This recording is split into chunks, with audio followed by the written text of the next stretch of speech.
In the beginning, the mighty beings known as celestials created the sun and other forms of life, and the universe was at pace. But one day, an unnatural species of predator called deviants emerges from deep space and begin to destroy everything in their path. The leader of the Celestials, Orisham, bring an immortal group of superhumans known as the Eternals from the planet Olympia, and sends them on their ship called the Domo to Earth. In Mesopotamia in 5000 BC, a group of humans are fishing when suddenly they are attacked by deviants coming out of the sea.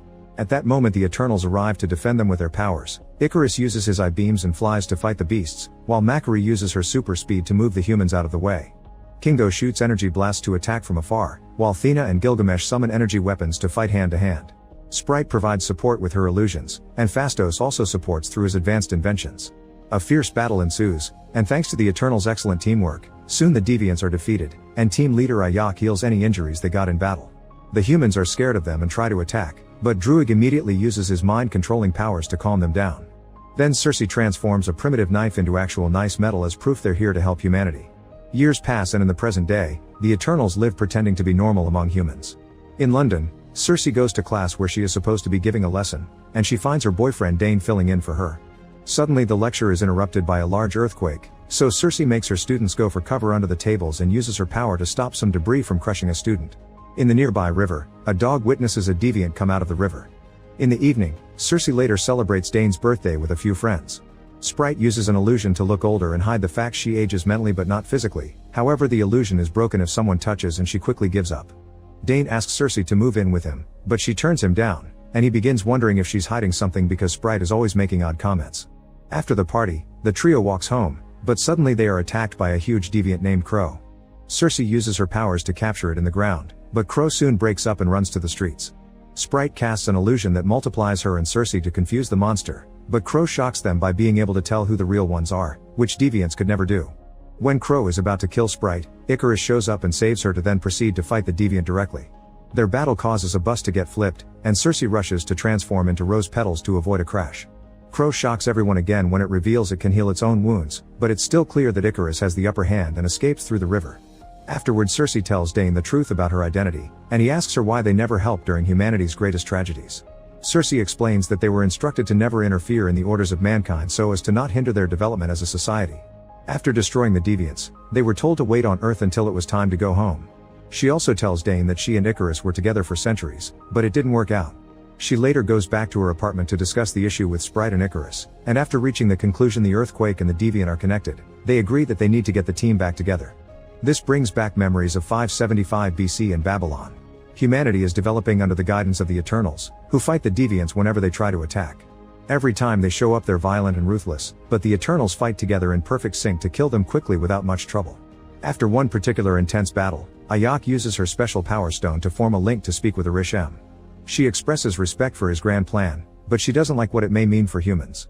Orisham tells her not to get attached to them and to follow through with the plan. Afterward Ayak goes back to the lair where the Eternals are living among society openly. Phastos is developing a steam engine to provide for mankind, and Sprite uses her powers to entertain children with stories that come to life through her illusions. Druig likes using his mind control to stop fights, but Makari scolds him because they aren't supposed to interfere.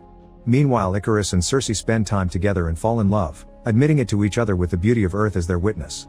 Years later they get married in the Gupta Empire. Back in the present, Circe, Sprite, and Icarus travel to South Dakota to Ayak's ranch, only to find her dead outside her home. Sprite cries and uses an illusion to remember her dearly, coming to the conclusion that Crow killed Ayak by absorbing her powers, that's why it could heal itself. When Circe approaches the body to mourn, the stone in Ayak's body that was bestowed to her by the Celestials comes out and attaches itself to Circe. This causes her to briefly catch a glimpse of Orisham saying it is almost time before she loses sight of him. Sprite points out that Ayak has chosen Circe as her successor, but Icarus is worried it may be Maud Wiry. This brings back another memory. In 1521 AD in Tenochtitlan, the group was fighting the last deviants left on the planet. Meanwhile humans are at war, but Ayak doesn't let Druig stop them. Suddenly Thena begins feeling sick and says it's too late because soon everyone is going to die. Her eyes change and she begins attacking her friends, hurting a few of them, thanks to the element of surprise. Ayak lets her hurt her in purpose to get close and use her powers on her mind, clearing it from this strange impulse reaction. Thena attacks her anyway, so Gilgamesh comes forward and fights her until he manages to knock her out. Later when Thena wakes up without remembering what happened, it's revealed she suffers from Maud Wiry, a result of her ancient memories collapsing in on themselves and driving her insane. There's no cure for it, The only way to make her better would be to erase her mind completely for her to start over, which Ayok thinks it's the best solution for the sake of safety. The others don't want to lose the Thena they love, and Druig yells at Ayok, questioning her leadership. He's tired of seeing humankind destroy each other without interfering, so suddenly uses his powers to stop the war, and he leaves to work on his own, announcing the only way to stop him would be killing him. Gilgamesh announces he can take care of Thena, so Ayok allows everyone to go and live among humans. The deviants are already over, so now they can find their own purpose while waiting for the call from home. Back to the present, Circe, Sprite, and Icarus travel to Mumbai to find Kingo, who is now a famous Bollywood superstar. His valet Karun knows his secret and has been working with him for decades. The trio tells Kingo what's going on, and at first he refuses to go, saying he likes this life. However, Karun convinces Kingo to go and be the hero everyone admires, and Karun even accepts to come along to record it all in a documentary style. They take Kingo's private jet to Australia, where Sprite expresses annoyance at Kingo for abandoning her for the sake of fame, but Kingo explains he became an actor thanks to the inspiration gifted by Sprite's storytelling. In Australia, the team follows a trail of deviant bodies to find Thena and Gilgamesh in their private house in the countryside.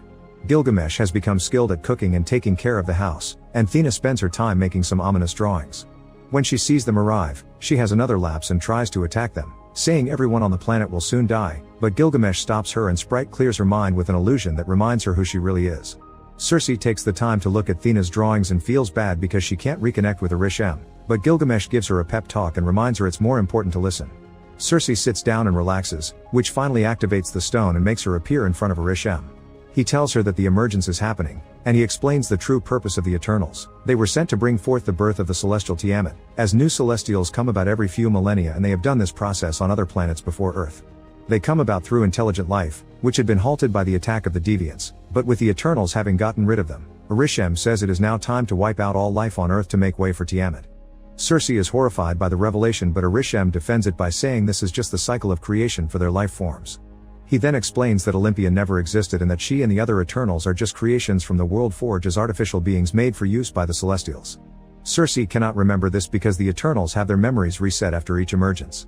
To top it all off, Arishem created the deviants to regulate the balance between predators and prey so intelligent life may prosper, but he lost control of the deviants and they became predators themselves. This is why he made it so that Eternals could not evolve as they do. Afterward, Circe tells the team what she learned, and they realize Thena's illness is actually their old memories activating and telling them the truth. They are shocked and upset to learn they're artificial, but most of them resolve to find a way to save the people of Earth. They figure they must find Druig and see if he may use his power to overtake the mind of Tiamat. The Eternals travel to the Amazon next. Druig is staying in a village where he has been leading a group of people that live in absolute peace. He doesn't want to help the others in their mission, feeling betrayed over the fact his whole existence is a lie. In the evening, Kingo expresses his sympathy for Sprite because he knows that she's in love with Icarus but has not been able to act on it due to her childlike appearance. Sprite appreciates the sentiment until she notices Karun is recording and she breaks the camera. Circe calls Dane to check on him and Icarus watches with jealousy, causing Circe to ask him why he left her. When Icarus is about to explain himself, Crow suddenly shows up and takes him away. More deviants attack the village, so the Eternals immediately jump into action. Circe fortifies a building to hide the humans inside, then throws a bunch of trees on top of the deviants. Druig controls the humans as a unified army, but Circe immediately makes him stop and send the humans to safety. Kingo takes a moment to charge his beam and kills a deviant by blowing up its head. Icarus fights Crow, who pushes him against the ground to absorb his powers. However, Gilgamesh comes to fight him next, and while they're engaged in battle, Thena loses her mind again and attacks Icarus. Gilgamesh notices and pushes away to come to Thena and comfort her, managing to calm her down. Then Icarus goes after a flying deviant and makes it land in the village, where he kills a bunch of them with his I-beams. One of them surprises him from behind and Circe comes to the rescue, surprising everyone by transforming the deviant into a tree, which she never was able to do before. Gilgamesh continues to fight Crow, but he's so distracted by keeping an eye on Thena that Crow kills him and absorbs his powers. Then Crow changes form, looking more human-like and learning how to speak English. Crow accuses the Eternals of being murderers, but when Icarus shows up to fight it, Crow runs away. Then Thena rushes to Gilgamesh's side, who dies in her arms after telling her to always remember. Later, they burn Gilgamesh's body and Thena throws his ashes into the river. Finally, understanding that controlling everyone would make him no better than a deviant, Druig agrees to join the mission, but his power isn't strong enough to control a celestial, so they'll need to find Phastos. Another memory shows 1945 in Hiroshima, just after the drop of the atomic bomb. Phastos stands in the aftermath of the bombing weeping to Ayok and feeling remorse for helping humans develop and advance in technology only to continue killing each other. It is here where he loses faith in humanity and decides to leave it behind. Back to the present, the team arrives in Chicago and is shocked to discover that Fastos lives with a husband and a son in a house in the suburbs. After hearing the story, Fastos explains his husband gave his faith in humanity back, but he isn't willing to abandon his family for the sake of a dangerous mission. However, his husband tells him to go through with it if it means that there will be a future for them and their son. Next, the Eternals travel to Iraq, where they use their powers to free the Domo from its underground hideout. Makari has been living there all this time, only using her speed to get out for supplies. Fastos comes up with the idea of linking everyone's powers together through the Uni-Mind, which will allow them to transfer their powers so that Druig may mind control Tiamat. Kingo has doubts about this whole deal, and he and Sprite say they'd rather follow Icarus' lead, who clearly has doubts as well. However, Icarus tells his friend that he is not who Kingo thinks he is. Then Icarus revisits another memory. 6 days earlier, Ayak's visiting Icarus to tell him the time for the emergence is finally coming, revealing Icarus has always known the truth. After living with humans all this time, Ayak thinks they shouldn't go through with the mission because humanity and Earth are beautiful, so they deserve better. Icarus tells Ayak he has something to show her first and brings her to Alaska. At a frozen lake, a bunch of deviants have reappeared, and Icarus explains they were frozen for centuries before the glacier began to melt because Earth's core got hotter thanks to the incoming emergence. Then Icarus announces he's still loyal to Arishem and pushes Ayak to the lake, where Crow quickly catches her and absorbs her powers. Afterward, Icarus takes Ayak to the farmhouse, where he leaves the body for Circe to find later. In his grief, he can't help shooting beams that start a fire. Back to the present, Icarus tells Circe that he still loves her, and Circe holds his hand in comfort without saying it back. Moments later, she feels the stone activating inside her, meaning the emergence is about to start. Fastos sends Makari to locate the source of the emergence, and with her super speed she goes all over Earth to find the right spot to be an active volcano in the Indian Ocean. Suddenly Icarus puts on his armor and announces he wishes Ayak didn't choose Circe. He attacks the main room and reveals he's known everything since they left Babylon, and the team realizes it was Icarus who killed Ayak. When Makari comes back with the intel, Icarus tries to attack her, and Kingo takes the hit for her. No seeing Icarus as his leader anymore, Kingo wants to attack him back, but at that moment Sprite announces she's on his side and creates an illusion that allows them to escape. Afterward, Kingo announces he's leaving with Karun because he doesn't think saving Earth is a good idea, since Celestials being born means new planets being created as well. The team needs a new plan to make up for the missing members, and Druig points out Circe was able to transform a deviant into a tree. However, Circe still has doubts because she doesn't understand why she was chosen by Ayak, so Thena explains a leader protects their loved ones, and Ayak knew Circe loved humanity since day one. Ready to fight, Circe allows Fastos to take the special stone out of her body and use it to power the Uni-Mind. The Eternals travel to the volcano and Icarus orders Sprite to protect the emergence while he breaks into the ship.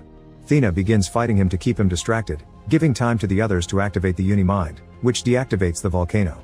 Icarus rushes to stop them, first grabbing Druig and killing him with his eye-beams, then attacking the ship to make it crash. Furious, Makari begins fighting Icarus fiercely while the volcano behind them erupts to start the emergence. Circe runs up the volcano to see if she can do anything while Thena and Gilgamesh join Makari to fight Icarus, but he's too powerful and they can't stop him even if they work together. At that moment, Crow arrives and joins the fight too, concentrating on Icarus. However, the others don't want it to become more powerful, so they attack it first. Makari traps it in a dirt tornado and Thena kicks him, sending him into a cave.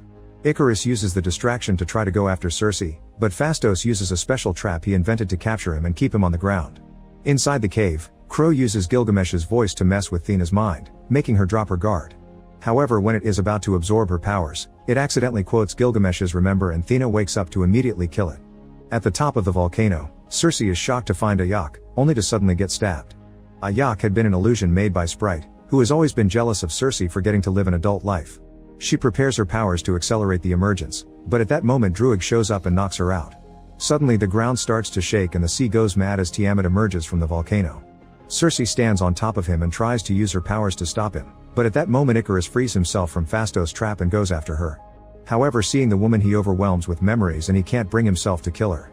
Circe uses the chance to activate the Uni-Mind, and this allows her to amplify her powers to transform Tiamat into nothing but a giant rock statue. Realizing his mistake, Icarus apologizes in tears and flies to space, where the sun burns him down to match the legend of his name. Sprite is devastated to see him gone, but Circe still has some power from the Uni-Mind left, thus she uses it to take away Sprite's immortality so that she may live a normal human life. Once their mission is over, the Eternals split up once again. Thena joins Makari and Druig on the Domo as they go look for other Eternals, while Fastos returns to his family, Sprite enlists in a boarding school, and Kingo returns to his movies. Circe rejoins Dane, who accepts her for who she is. Suddenly, Arishem appears in the sky and summons Circe, Kingo, and Fastos. He tells them that he knows they betrayed them, so he'll take them away for judgment. Make sure to subscribe and turn on notifications so you can watch more videos like this. Thanks for watching.